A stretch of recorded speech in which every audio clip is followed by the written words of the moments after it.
सुनो सुनो सुनो, आपके शहर में आ गया है एनडीटीवी इलेक्शन कार्निवल।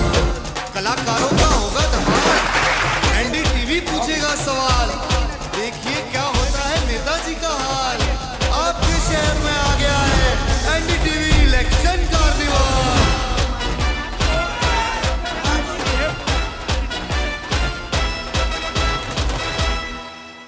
नमस्कार, आदाब, मैं हूं मारिया शकील और अब हमारा इलेक्शन कार्निवाल 4900 किलोमीटर का फासला तय करके अंगूर और प्याज के लिए मशहूर शहर नासिक पहुंच चुका है।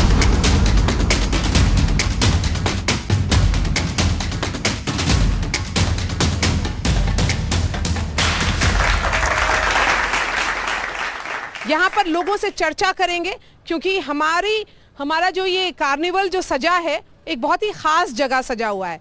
इस जगह की क्या खासियत है वो भी बताएंगे, लेकिन सबसे पहले थोड़ा मंच सजे और थोड़ा गाना बजे।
नासिक के मशहूर गुलाम साहब, आपने तो हमारा मंच बहुत खूबसूरती से सजाया। मुझे बताइए कितने साल से ये ढोलक बजा रहे हैं आप? 60 साल हो गए हैं मुझे। 60 साल? हाँ 60 साल। आपकी उम्र कितनी है? अरे उम्र तो 75 साल की है मेरी। कम से कम 10 एक बरस की उम्र से बजा था। तो ये नासिक के अलावा कहाँ कहाँ जाते हैं? पूरा हिंदुस्तान फिरते ना हम। हाँ प्लेन से भी गए हम। प्लेन से भी गए और चारों तरफ राजस्थान, एमपी, मध्य प्रदेश, कर्नाटक, बेंगलोर, चिकमंगलोर, सब तरफ हम गए। पूरे हिंदुस्तान में घूम कर के आए। तो क्या खासियत है आपको? लेकिन यहाँ पर सब लोग बोलते हैं नासिक वाला। नासिक वाला बोलते हैं सर। तो बहुत प्राउड फील करते हैं क्या? हाँ जी हाँ। ये बताइए कि चुनाव होने वाला है, इसी सिलसिले में हम लोगों का इलेक्शन कार्निवाल आया हुआ है एनडीटीवी का। तो चुनाव में वोट देना कितना जरूरी है? आप इतने साल में जब से आपने वोटिंग शुरू किया है, कभी ऐसा हुआ है कि आपने वोट नहीं दिया है? जरूर दिया है मैं। हर बार दिया है? हर बार। कभी ऐसा कभी मिस नहीं हुआ? नहीं मिस हुआ है। इस बार भी जाएंगे? जाएंगे जरूर। हमारे साथ इस मंच पर आने के लिए बहुत बहुत शुक्रिया। अब मैं मंच पर आमंत्रण करूंगी लक्ष्मण साव जी को, जो भाजपा के स्पोक्सपर्सन हैं, दत्ता गायकवाड़ शिवसेना उद्धव ठाकरे गुट के प्रवक्ता हैं, आकाश छाजर कांग्रेस से।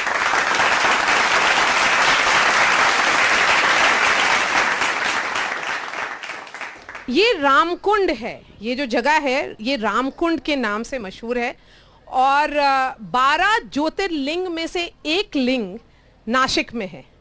और ये भी यकीन किया जाता है और बिलीफ है कि जब भगवान राम का वनवास हुआ था तो 14 साल में से उन्होंने 2.5 साल नासिक में गुजारा था और इसलिए ये काफ़ी ख़ास शहर है।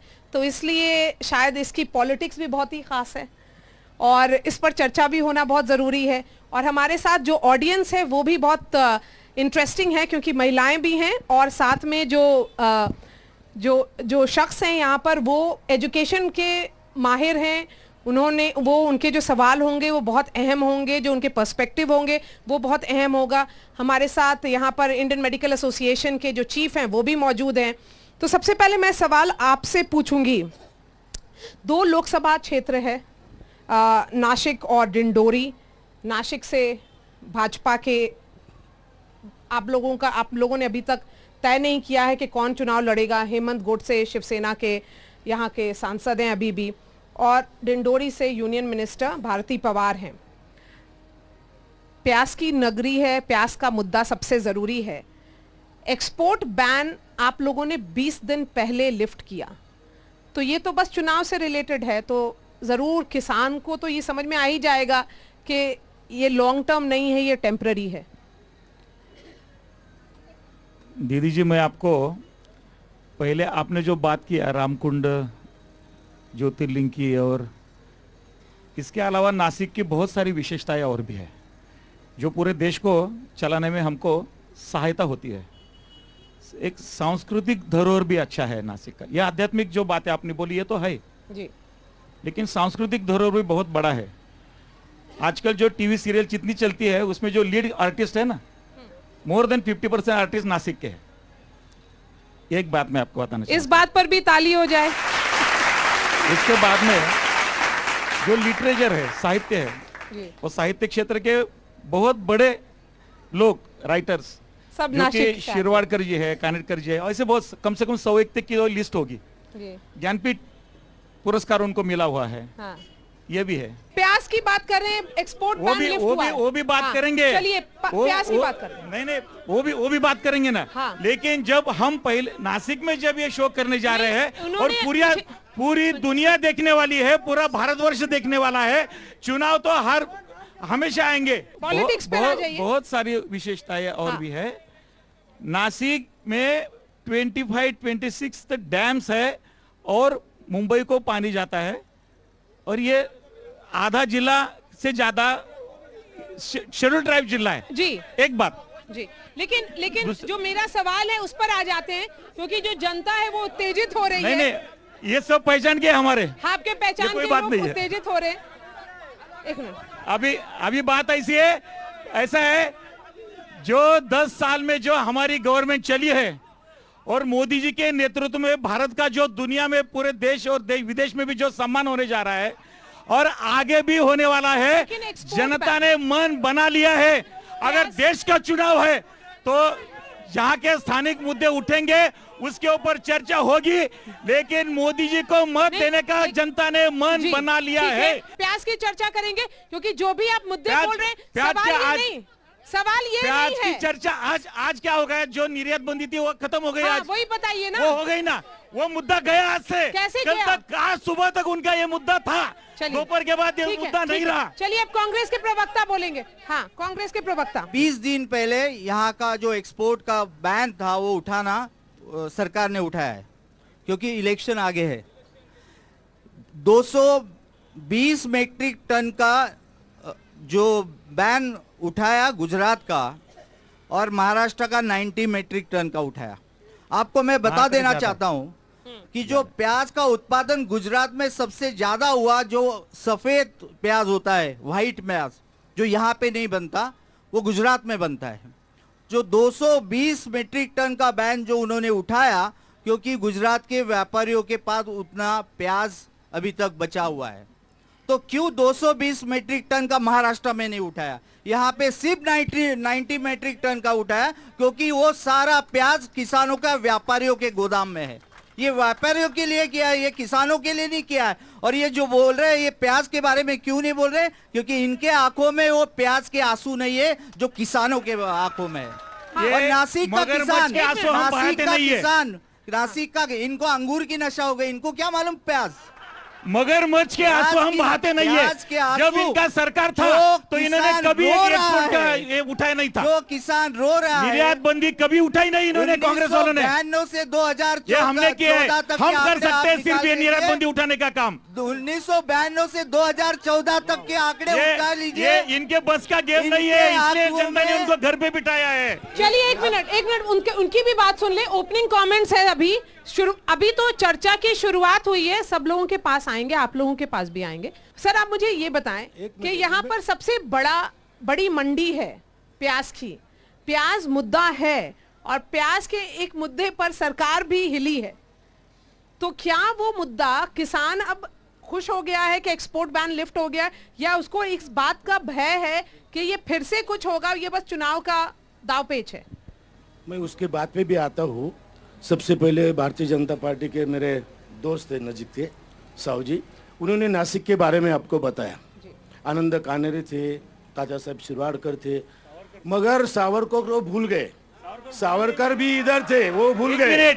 एक मिनट देखो, मंच का रिस्पेक्ट रखने के लिए उनकी बात सुन लीजिए। अगर हम चुप बैठे इसका मतलब हमको एक तो अधूरी बात करनी थी। नहीं आप उनकी ये नहीं है, ठीक नहीं है। भी नहीं की है। ये बोलिए। सावरकर का अपमान करने वाले को साथ बैठते हैं और सावरकर का नाम लेते हैं। मुझे ये जानना है, सावरकर जी का अपमान करने वालों के साथ बैठते हैं। नहीं, एक मिनट, मुझे ये जानना है क्या जनता भी वही मुद्दों पर चर्चा करना चाहती है जिसपे आप लोग बात कर रहे हैं? क्या जनता के और मुद्दे हैं? ये नासिक नगरी में, नासिक का ये एजुकेशन हब होना चाहिए, उसमें कोई गलती बात नहीं है।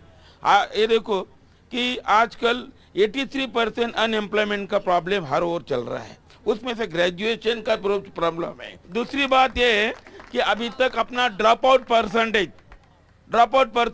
अगर 100 बच्चे पहले में स्टैंडर्ड फर्स्ट में एडमिशन लेते हैं तो ग्रेजुएट 28.1 होता है, यानी 72% और 71.9% बच्चे काक हो जाते, ये कोई पता नहीं चलता। आप इसके लिए किसको जिम्मेदार ठहराते हैं? लोकल एमपी का कितनी जिम्मेदारी होती है? लोकल एमपी की responsibility. Now see one example, IT park का जो है, आज बेंगलोर में पानी नहीं है, बेंगलोर में आईटी इतना बढ़ गया कि वहाँ पे उष्णता है, पानी नहीं है, बेंगलोर के लोगों को काम नहीं, वो वर्क फ्रॉम होम कर रहे हैं। हमारे हजारों बच्चे नासिक में काम बेंगलोर में करते, लेकिन होम नासिक में काम करके यहाँ से करते। यहाँ पे आईटी पार्क का 10 साल से 15 साल से चल रहा है। तो इस पर सवाल मैं आपसे पूछूंगी, भाजपा के जो प्रवक्ता हैं, लेकिन उससे पहले जरा आप बताएं कि सबसे ज्यादा मुद्दा डॉक्टर्स के लिए क्या है? डॉक्टर्स के लिए मुझे ऐसा लगता है कि हेल्थ केयर एक्सपेंडिचर जो है गवर्नमेंट का, वो बहुत कम है आज भी। नासिक के कॉन्टेक्स्ट में अगर इसी बात की चर्चा करें तो यहाँ पे हेल्थ केयर फैसिलिटीज कैसी है? हेल्थ केयर फैसिलिटीज अच्छी है, लेकिन हेल्थ टूरिज्म के लिए जो माहौल बनना चाहिए, जो फैसिलिटीज देना चाहिए, जो हेल्प करना चाहिए, वो मिल नहीं रहा है। Nashik is the best city to have the health tourism. 10 साल से यहाँ पर शिवसेना के सांसद रहे हैं, तो जवाबदेही किसकी? इसके ऊपर मेरा जवाब ऐसा है, एक तो मैं बहुत अच्छा सम्मान करता हूँ इन दोनों का भी, गुरु के स्थान पर हमको आडके सर भी है, डॉक्टर भी है। बात ऐसी कि 2013 और 14 में हेल्थ का बजट 30,000 करोड़ था 2013-14 में, और 2023-24 में 90,000 करोड़ का है। ये मालूम होना चाहिए, 18% जीएसटी, ये जानकारी होनी चाहिए, 18% ये जानकारी होनी चाहिए, ये जानकारी होनी चाहिए। ये झगड़े वाली बात नहीं है, जीएसटी भी लगवाया है। ये झगड़े की बात नहीं है। तो जीएसटी भी लगवाया है। अगर ये मेडिकल टूरिज्म जो होना चाहिए वो होना चाहिए, उसके लिए प्रयास जारी है हमारे। आईटी पार्क तो प्रॉमिस किया हुआ है और उसके बाद आपने डिलीवर नहीं किया है। नहीं भाई, बातें ऐसी है, सैकड़ों बातों जो बातें हुई है वो उसके अभी बारे तो में भी चर्चा होनी ब्रह्मगिरी के चाहिए, वो भी पर्वत होगा। पे ये उनको वो आईटी भी पार्क होगा। वगैरह कुछ जो पता नहीं 50-60 है। साल में जिन्होंने किया ना ये, वो सवाल हमको कर रहे हैं, तुमने क्यों नहीं किया? ये हेल्थ अरे ये हमने हेल्थ जो के 10 बारे साल में में किया ये है, हेल्थ के इनको बारे में 60 साल में नहीं बोलेंगे। जोड़ा। यहाँ पे मरने के इनके बाद पास कफन है पे जीएसटी पूरा लगाया कोरोना इन्होंने। कालावधि ये में, हेल्थ के बारे में पूरा बात करेंगे। कोरोना ये कालावधि में हमको देश ने थाली जो बजाने सामना को किया। बोलते हैं। यहाँ पर वो भी लेता हूँ। महाराष्ट्र की राजनीति की खासियत यह है कि इस बार चुनाव में जो वर्कर्स हैं वही कंफ्यूज्ड हैं, क्योंकि हर भाजपा हो या कांग्रेस दोनों के पास एक एक पार्ट है, एनसीपी का और शिवसेना का, तो इसलिए जो वर्कर्स हैं वो कंफ्यूज्ड रहेंगे। हमारे लेकिन पास ओरिजिनल है। आपके पास ओरिजिनल है। चलिए मेरी पहली हाँ। आप बीच में मत बोलिए, हाँ। मेरी बात सुनिए। जी जो मैं आ रही हूँ। 2014 में जो मोदी साहब ने गारंटी दी थी, जी। पहली बात तो मैंने आपने बोल दिया। दूसरी बात, किसानों का दाम दुप्पट करेंगे। अभी डॉक्टर साहब ने बहुत अच्छा बोला, किसानों के लिए जो खत भी होता है उसके बारे में भी जीएसटी लगा दिया है। किसानों को भी गायकवाड़ साहब, मैं आपसे सुनो ये एक सवाल बात, पूछूंगी। और जो प्याज के बारे में आप बोल रहे थे, जी। प्याज जो गुजरात स्टेट है, अभी मुझे यह लगता है कि प्रधानमंत्री गुजरात के है या देश का रहता है। अगर देश का प्रधानमंत्री होता, जो कुछ देना है वो गुजरात को देते, या उद्योग गुजरात में चले जाते। किसानों की बात हुई वो गुजरात ये में मुझे बताएं कि जब आपकी सरकार चल रही थी उनके साथ, तो आपने ये सब कंसर्न्स कितने बार रेस किए थे? 2014 के हम साथ में थे, हाँ वही तो मैं पूछ रही बराबर है ना। जी। फिर भी हम जब हमारा साथ जो में थे तो कितने बार सवाल उठाया आपने? हर टाइम उठाया, किसानों की बात हो फिर भी हमने उठाया। हमारे संसद में, उधर संसद भवन में आंदोलन भी किया, प्याज के बारे में भी आंदोलन किया, मगर जो हुकुमशाही है वो सुनने वाला ही नहीं था, इसलिए हमने उनको छोड़ के अलग हो गए। और जनता से बात करेंगे, क्योंकि आवाज उनकी होनी चाहिए, इसलिए। हमारे यहाँ अभी सिविल हॉस्पिटल आप चलिए, इधर उतनी दवा की कमतरता इतनी है कि लोगों को दवा की वजह से कमतरता है। हमारे कॉर्पोरेशन के बिटको हॉस्पिटल में एमडी मेडिसिन डॉक्टर भी नहीं। अभी मेरे लड़की का हाथ टूट गया था, जो एक फ्रैक्चर हो गया था मेरे लड़की के हाथ में, तो हम हेल्थ के लिए आयुष्मान कार्ड मैंने हॉस्पिटल में दिखाया, तो वो क्या, एक मिनट, डॉक्टर बोलते हैं वो फाड़ के फेंक दो, ये चलता नहीं है। अगर वो चलता ही नहीं है तो ऐसे झूठी योजना लाते ही क्यों? महाराष्ट्र में राइट एजुकेशन का 25% गवर्नमेंट ने गरीब लड़कों बच्चों के लिए एक चालू था, कांग्रेस ने पहले से चालू था। इन्होंने जैसे इनका सरकार आया, जो गरीब बच्चों को 25% मुफ्त मिलता था प्राइवेट स्कूल में, इंग्लिश मीडियम में, इन्होंने पहले उनको उनके पास के मिला के वो स्कूल वो पहले बंद कर दिया। इनके कारण बच्चों का नुकसान हो रहा है। ये सब 3 सवाल है। Ayushman card, Ayushman Bharat card work नहीं कर रहा है, पहला बात इन्होंने जो बोला, उसका जवाब आप डायरेक्ट आंसर दीजिए। अब जहां ऐसी घटना होती है वहां उसकी जो व्यवस्था है उस वक्त तुरंत बोलना चाहिए। ये राजकीय मुद्दा नहीं हो सकता है। मैडम, जब मैं अस्पताल गया तो मेरे को, मैं तीन दवाखाने में गया, तो मेरे को सबसे पहले मैं दवाखाना गया मेडिकल में भी मेरे को क्या बोले, 100 रुपए दो, पैसे भी लेते हैं, पैसा भी लेते हैं, 100-200 रुपए ले लेते हैं, और हमको बोलते हैं आयुष्मान कार्ड मिलेगा। वो आयुष्मान कार्ड मिलने के बाद हम अगर डॉक्टर के पास जाते तो हमको ये बोलते हैं कि वो कुछ काम का नहीं है, वो फेंक दो, ये आपको किसने बोला? जब हम बोलते हैं जेन्युइन कंसर्न है, मैडम, उसका जवाब जेन्युइनली दीजिए। एडमिनिस्ट्रेशन के साथ कोई मुद्दा है तो हम उसका हल कर सकते हैं। हाँ। और कोई भी हल कर सकता है, वो जिस प्रभाग में रहते हैं उसका पार्षद भी इसका मुद्दा हल कर हो सकता है। लेडीज का जो चेन स्नैचिंग जो ये है वो ज्यादातर बढ़ रहा है। सुरक्षा के मामले में क्या है अभी? वो पॉलिटिक्स पे चर्चा हो रही है, आप क्या कहेंगी? कुछ नहीं, कुछ काम के नहीं है, कुछ काम के नहीं है। कोई भी पार्टी नहीं। 15 साल से मैं ये अकेली हूँ। पति मेरा बेपता हो गया, केस कंप्लेंट करी, कुछ नहीं बोलते बाद में दाओ। नगर सेवक भी नहीं कुछ करता, कोई कुछ नहीं करता। आप लोगों में से कौन इनकी मदद करेगा? नगर सेवक का नाम बोलो। आप लोगों में से कौन इनकी मदद करेगा?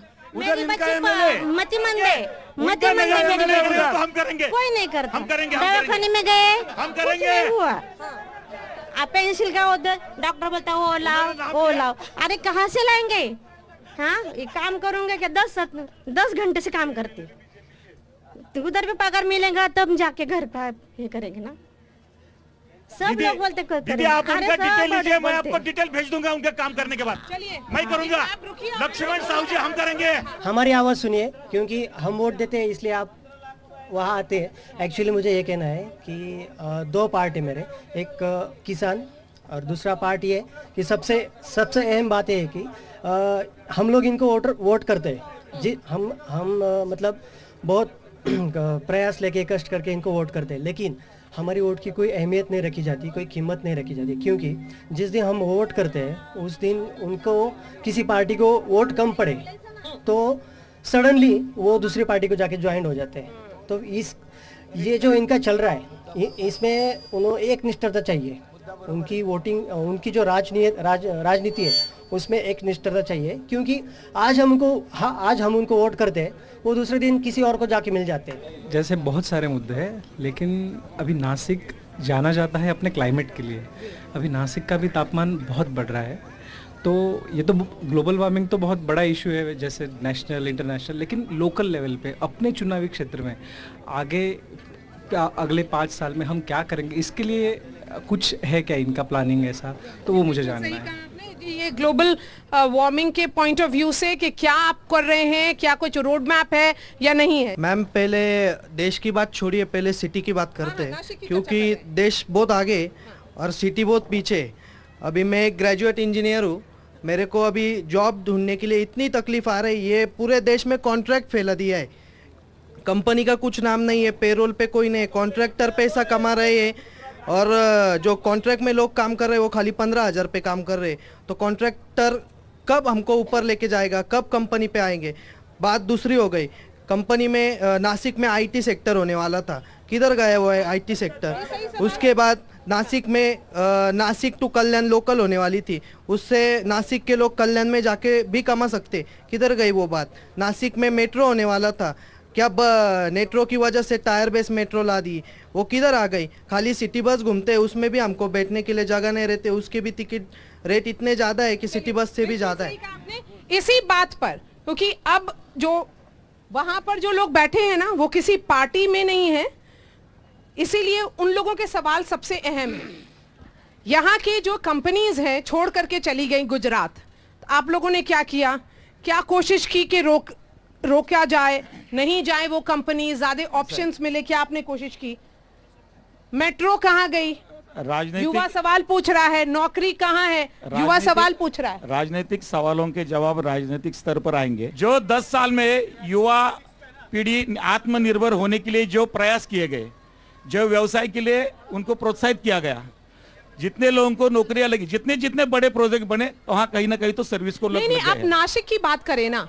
नासिक की अगर बात करेंगे तो नासिक में देखो, किसी का निजी सवाल है तो निजी सवाल का निजी सवाल नहीं था, वहां पर 2-3 लोग हैं जिन्होंने सबने सवाल पूछा है। बोलने दो ना मुझे फिर। हाँ, ऐसा है, किसी का निजी सवाल है तो उसका उत्तर देने के लिए उसका काम होना चाहिए, हमको लगेगा। ठीक है। दूसरा इशू है मेट्रो। मेट्रो कहाँ है? मेट्रो यहाँ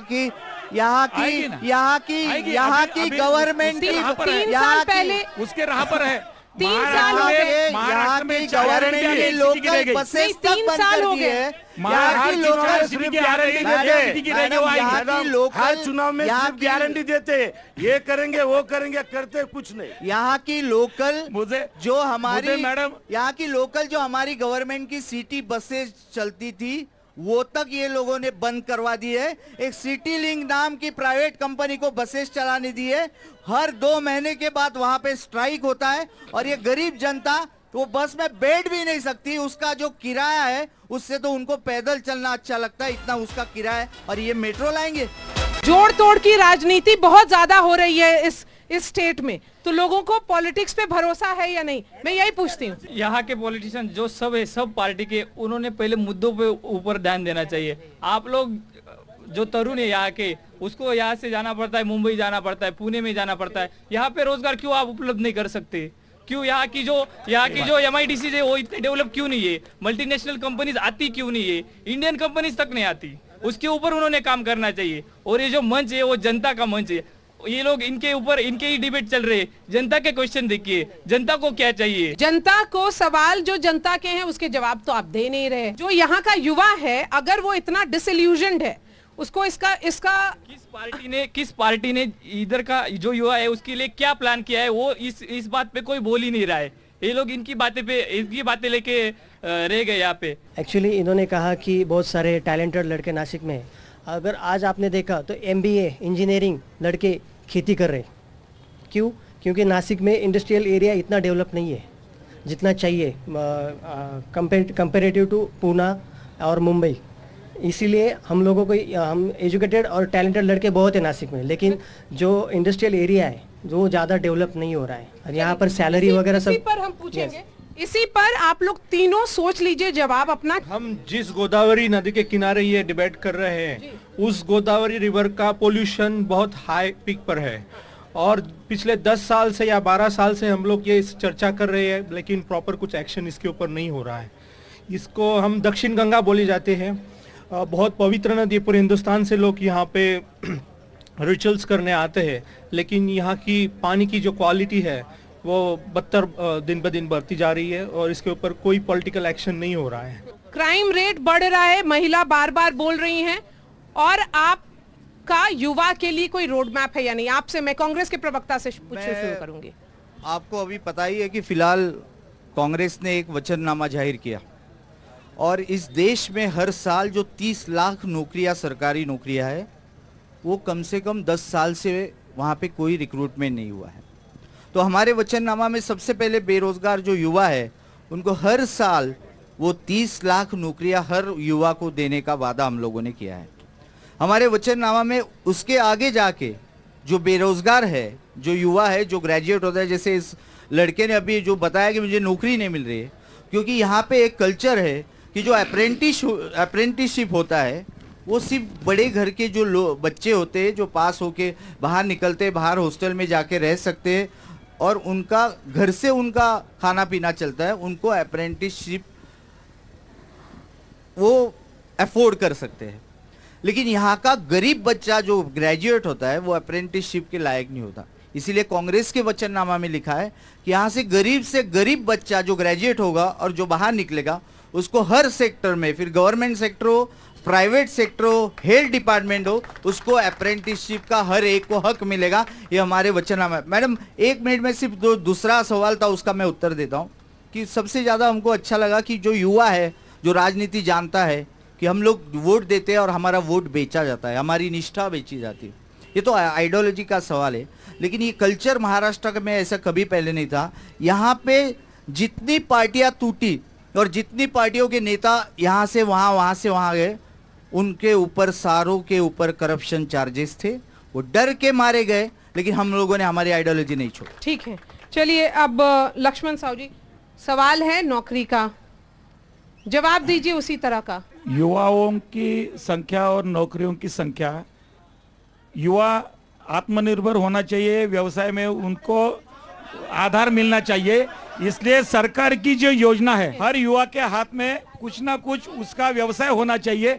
इसके लिए ज्यादा स्कीमें, ज्यादा योजनाएं हैं। और अभी भी इस मैनिफेस्टो में जो हमने बताया है, इस मैनिफेस्टो में हमने जो बताया है वही बताया है। साहू जी, एक सवाल ये जरूर है कि भाजपा पर महाराष्ट्र में ये आरोप जरूर लगेगा कि आप लोगों ने जोड़ तोड़ की राजनीति की है। आपने एनसीपी को तोड़ दिया, आपने शिवसेना को तोड़ दिया, ये सच है या नहीं? अभी बात ऐसी है, 2019 में लोकसभा के चुनाव हुए, बाद में विधानसभा के चुनाव हुए, जनता ने मैंडेट बीजेपी शिवसेना अलायंस को पूरी तरह दिया था। जनता का मैंडेट ठुकरा कर तोड़ चोड़ की राजनीति हमने नहीं की। सोनिया गांधी, शरद जी पवार और उद्धव ठाकरे, इन्होंने महाराष्ट्र का सत्यानाश किया बाद में 2.5 साल में। सुन लीजिए उनकी भी अभी ये ईद के बारे में जा रहे थे, एक बात का जवाब उन्होंने भी देना चाहिए। हाँ। जो प्रधानमंत्री है उन्होंने एक भाषण में कहा था कि 70,000 का घोटाला एनसीनी में किया है अजित पवार में, और चौथे दिन अजित पवार इधर आ गए तो उप मुख्यमंत्री बन गए। आज भी ये देखो, ये कुछ भी बोलने दो, महाराष्ट्र में अलग सी मैडम लोकसभा की बात हो रही है। उस वक्त नासिक के सांसद इनके कस्टडी में थे। चलिए इसी बात पर उनको भी आपने ले लिया। अभी वो छोड़ो, ये एपिसोड खत्म होता है। इलेक्शन कार्निवल का ये सवाल जारी रहेगा। अभी तो ऐसी हालत हो गई है, आपस में बहस कर रहे हैं और जनता के सवालों का शायद इनके पास जवाब नहीं है। शुक्रिया हमारे साथ जुड़ने के लिए।